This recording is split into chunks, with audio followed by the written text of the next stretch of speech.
Kita semua telah melihat Mercedes V17, Mercedes baru tahun 2026 yang ditampilkan dengan render dan lebih lanjut dalam video hari ini. Kita akan menganalisis bagian teknis yaitu suspensi. Kita juga harus melihat bagaimana performanya dalam shakedown pertama yang dilakukan di Silverstone. Kita juga harus membicarakan McLaren yang akan melewatkan hari pertama di Barcelona, sebuah keputusan yang diambil di dalam tim dan dijelaskan oleh Andrea Stella yang juga telah menjelaskan situasi antara para pembalap dan banyak lagi. Sebelum kita mulai, saya ingatkan untuk memberikan like, berlangganan, dan mengaktifkan notifikasi agar tidak ketinggalan video bertema Formula One dan Ferrari. Dan saya ingatkan bahwa besok pukul 10.45 kita akan siaran langsung untuk presentasi Ferrari SF26. Saya tidak sabar, adrenalin sangat tinggi, jadi saya menunggu kalian besok di siaran langsung di channel.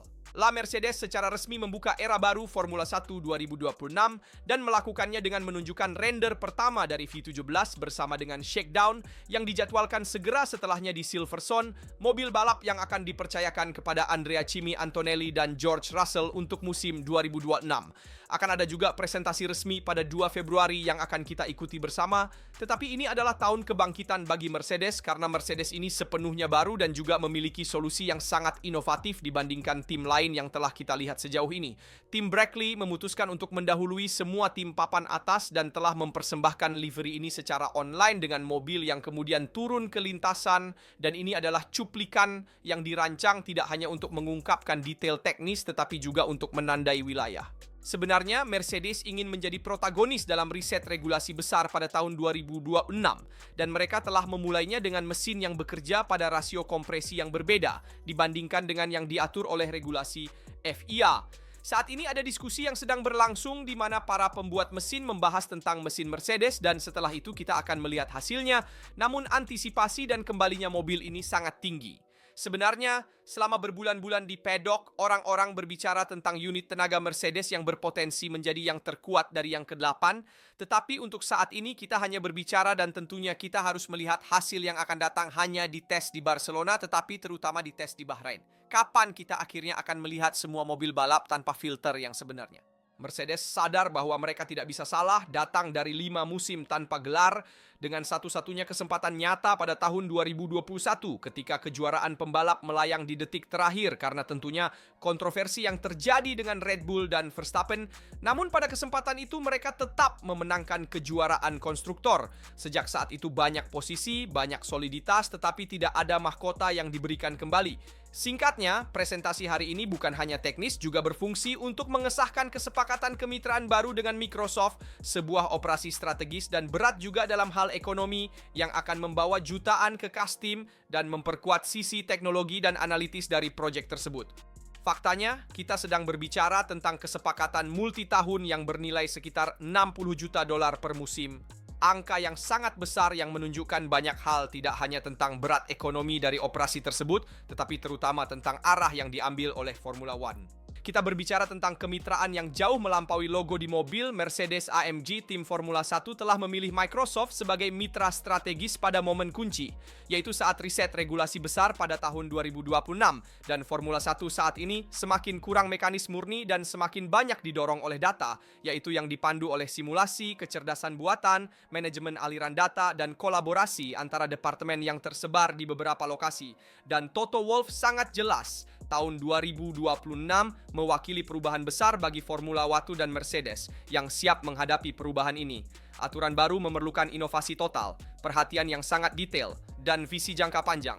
Pekerjaan pada mobil balap, unit tenaga, dan di bidang bahan bakar dengan Petronas berjalan tepat ke arah ini. Publikasi render V17 dan kemudian shakedown yang terjadi di Silverstone bukanlah peristiwa terpisah, tetapi merupakan langkah alami dari jalur yang sudah dimulai sejak lama.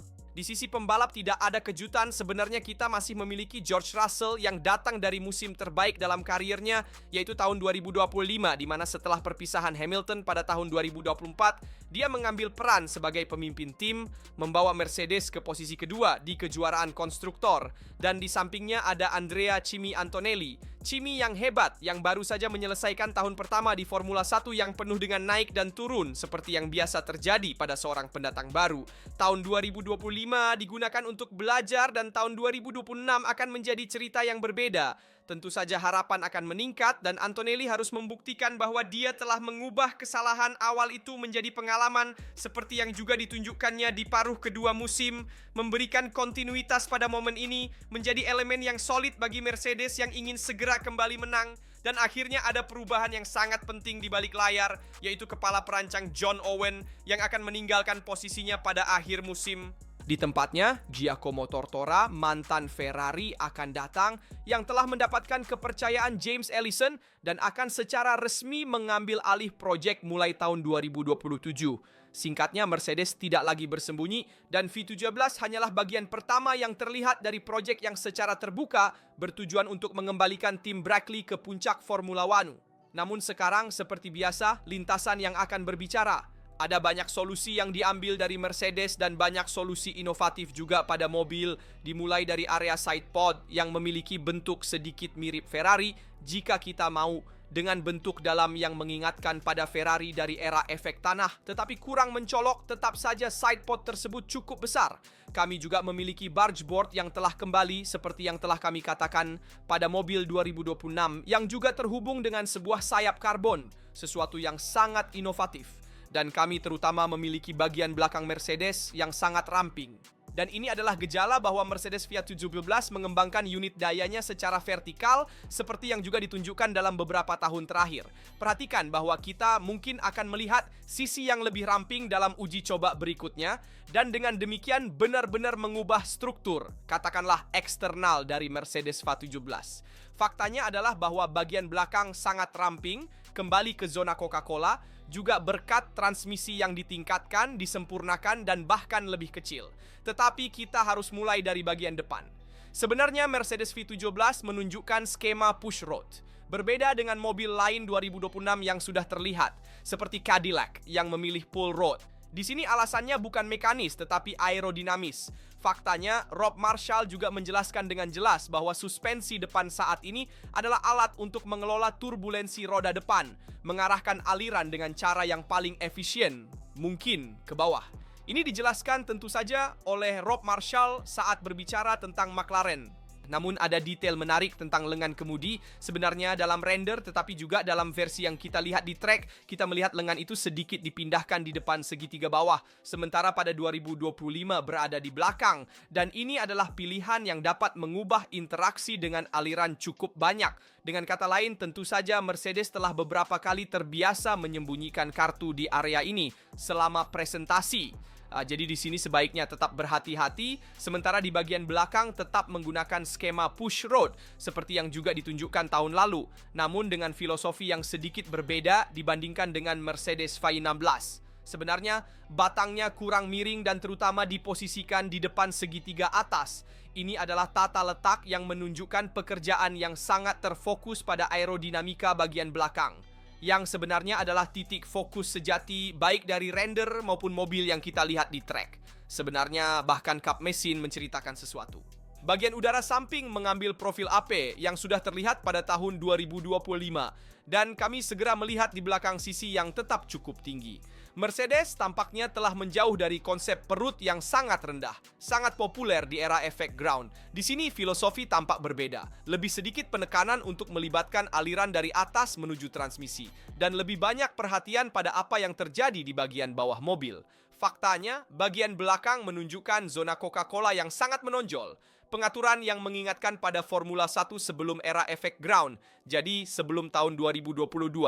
Yang berfungsi untuk menarik udara menuju transmisi dan diffuser. Kombinasi antara Coca-Cola yang sangat ramping ini dan sirip besar di kap mesin membuat kita berpikir tentang pengemasan yang sangat dipaksakan dari ruang mesin. Terjemahan semuanya telah dikompresi semaksimal mungkin untuk memberikan kebebasan sebanyak mungkin pada aerodinamika. Dengan kata lain, ada satu kebenaran yang lebih berharga daripada setiap render. Tentu saja itu adalah konfirmasi yang hanya akan datang di track, terutama di tes di Bahrain dan juga di tes di Barcelona, yang akan lebih berfungsi untuk menguji keandalan. Akan ada foto nyata onboard, detail, dan permukaan aerodinamis. Atau kita akan melihat Mercedes yang sepenuhnya berbeda. Dan yang terpenting, ini akan membantu memahami seberapa besar daya yang sebenarnya dihasilkan oleh power unit Mercedes. Kabar-kabar berbicara tentang unit yang sangat kuat, mungkin lebih kuat dari 2026, juga berkat pengelolaan rasio kompresi, tetapi dalam regulasi di mana energi listrik, pengelolaan, dan efisiensi sama pentingnya dengan tenaga kuda murni, daya saja tidak akan cukup. Mercedes V17 memicu banyak rasa ingin tahu. Lintasan akan memberitahu apakah itu hanya tentang pengelolaan grafis, atau jika Mercedes benar-benar telah membangun mobil dengan dasar teknis yang sangat solid untuk kembali ke puncak. Dan dari gambar-gambar pertama, tampaknya ini adalah Mercedes yang dibangun di sekitar mesin Mercedes yang dibuat di Brixworth. Jadi mari kita lihat secara rinci semua analisis teknis tentang mobil 2026. Inti dari proyek ini jelas adalah power unit. Sebenarnya, kabar tentang rasio kompresi variabel yang terkenal yang dalam kondisi panas bisa mencapai 18:1, menjelaskan mengapa semua bagian lain dari mobil tampak berputar di sekitar konsep kunci, mengepak secara maksimal untuk membebaskan aerodinamika. Bagian belakang memang sangat kompak dengan pekerjaan yang jelas di area Coca-Cola dan pada diffuser. Tujuannya jelas, mengurangi hambatan maju, membersihkan aliran menuju bagian belakang, memanfaatkan setiap milimeter yang didapat berkat pendinginan yang sepenuhnya dipikirkan kembali. Bukan kebetulan bahwa kap mesin tampak begitu ramping dan bahwa setidaknya untuk saat ini tidak ada ventilasi udara panas yang jelas. Di sini Mercedes tampaknya telah memilih kebersihan aliran di atas segalanya, bahkan dengan biaya solusi yang lebih kompleks di bawah bodi. Namun bagian yang paling menarik datang pada suspensi. Sebenarnya kita memiliki pucero di bagian depan, begitu juga di bagian belakang. Namun menarik kembalinya penyangga kemudi yang menjulang di depan segitiga bawah. Sebenarnya Mercedes meninggalkan solusi yang digunakan oleh McLaren dan kembali ke konfigurasi yang lebih sesuai dengan filosofi mereka. Memang kemiringan dikurangi untuk membatasi anti-dive dan aliran dari bagian depan tetap mempertahankan identitas keluarga Mercedes dengan lekukan bawah yang khas dan tonjolan kecil yang diperlukan untuk mengendalikan flap bergerak dari sayap depan. Sayap dalam versi awal ini sengaja dibuat sederhana, tanpa pencarian berlebihan untuk outwash paratier yang masih kasar. Jelas bahwa di sini ingin ditunjukkan yang paling minimum yang diperlukan. Namun bagian lain yang bahkan lebih menarik adalah zona tengah dari panci. Sebenarnya ada pekerjaan yang sangat rumit pada burger board, yang menghubungkan berbagai elemen menuju panci.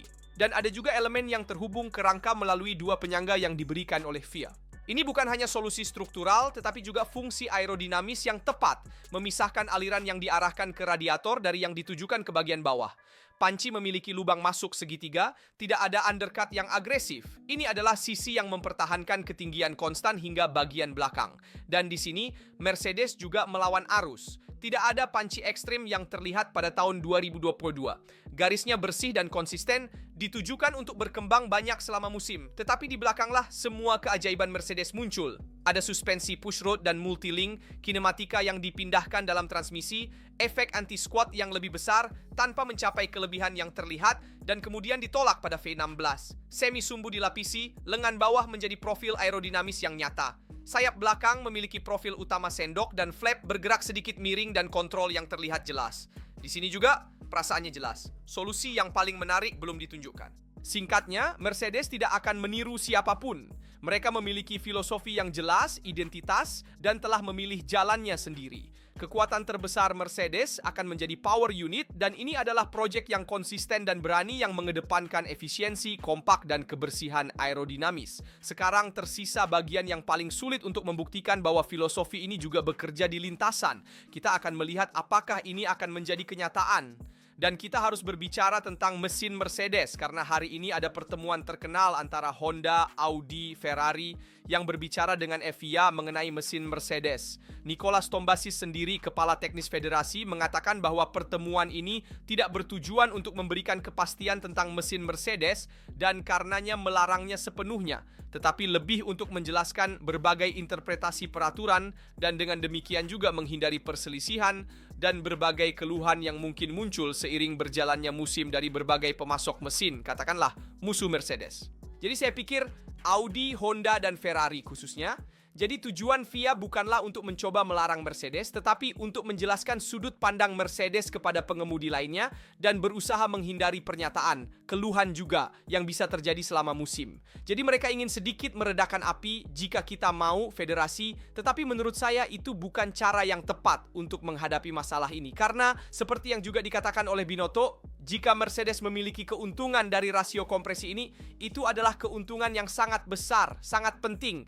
Dan pasti kita perlu memahami sepenuhnya apa yang begitu menguntungkan dalam mesin Mercedes dan kemudian membongkarnya, memahami dengan tepat bagian mana dari mesin yang dapat memberikan keuntungan penting ini kepada Mercedes, sehingga dapat mengajukan keluhan teknis kepada federasi. Tetapi yang pasti, federasi harus bertindak secepat mungkin, karena semakin lama kita menunggu, semakin mungkin situasi seperti tahun 2009 terulang.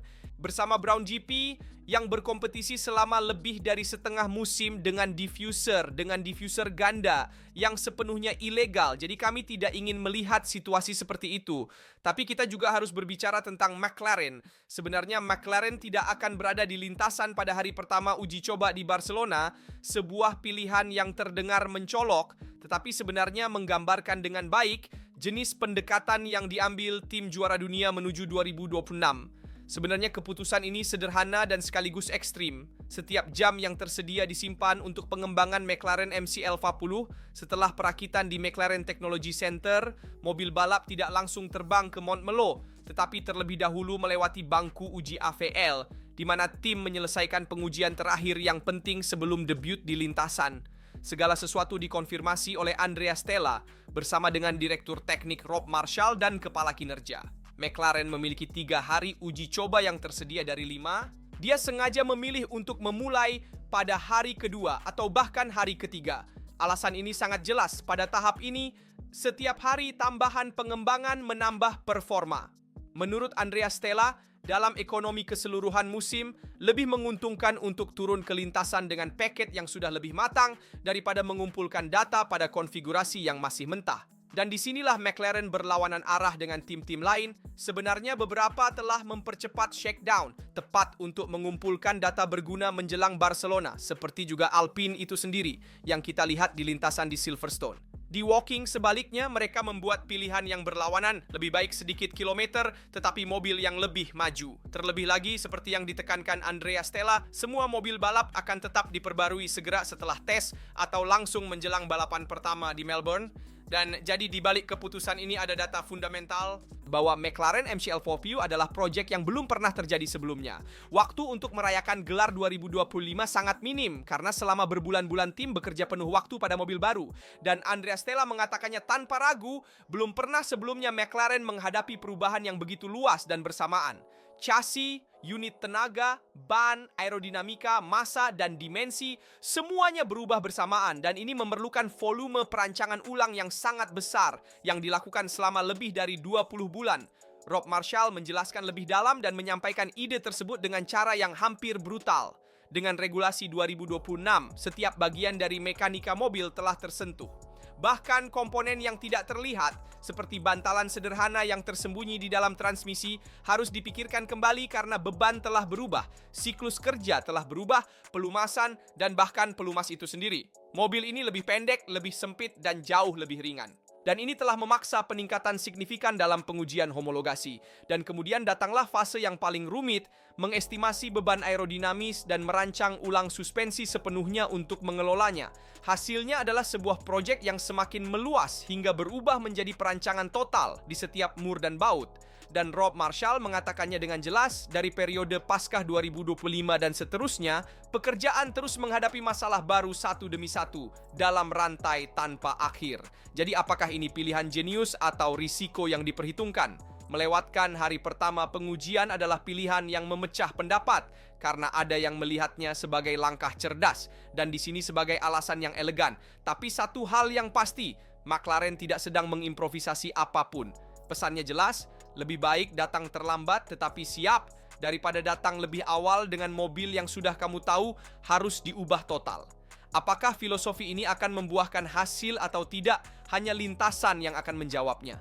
Tapi satu hal yang pasti, McLaren MCL40 lahir sebagai salah satu proyek paling ambisius era modern Formula 1. Dan ketika tim juara dunia memutuskan untuk mengambil risiko semacam ini, itu berarti mereka yakin memiliki sesuatu yang sangat serius di tangan mereka.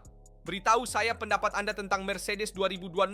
Jadi Mercedes V17 yang terkenal yang akhirnya kita lihat di shakedown di Silverstone dan gambar render. Menurut Anda, apakah ini proyek yang ekstrim? Apa pendapat Anda tentang keputusan McLaren untuk melewatkan hari pertama tes di Barcelona? Dan juga tentang diskusi FIA dengan berbagai pemasok mesin. Seperti biasa, saya ingatkan untuk meninggalkan like, berlangganan, dan mengaktifkan notifikasi agar tidak ketinggalan video tentang Formula 1 dan Ferrari. Sampai jumpa besok pukul 10.45 dalam siaran langsung untuk presentasi Ferrari 2026 SF26. Sampai jumpa di sini dari Rasta semuanya. Sampai jumpa di video berikutnya.